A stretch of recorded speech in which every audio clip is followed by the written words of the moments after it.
温度高可能会热死人，宠物当然嘛挡袂牢。中国有民众为着要互家己的狗仔出门散步会当较手清热，就开始买会当降温度的凉衫，是不止事实。不过兽医专家是建议讲，天气若准伤热，上好互狗仔踮伫室内莫出门，才袂着煞破病。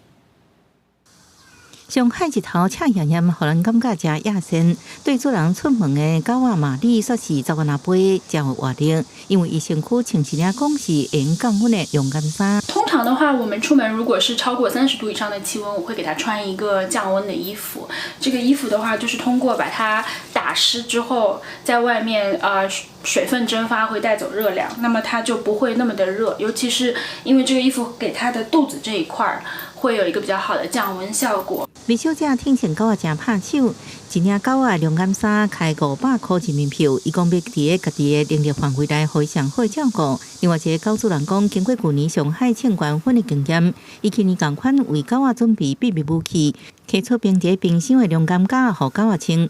中国最近确袂到出现40度以上高温，伫这种情形之下，点啊加路、暗土路路边的温度可能超过65度。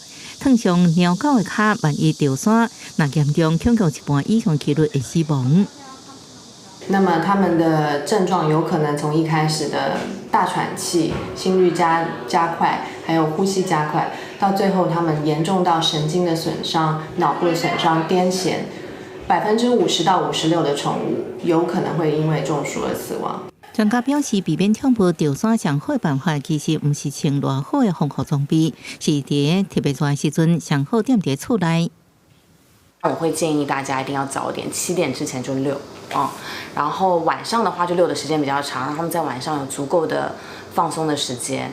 专家提醒，牵狗出散步爱避开日时上高温的时间，才袂互狗仔热甲破病。公司新闻张惠敏报道。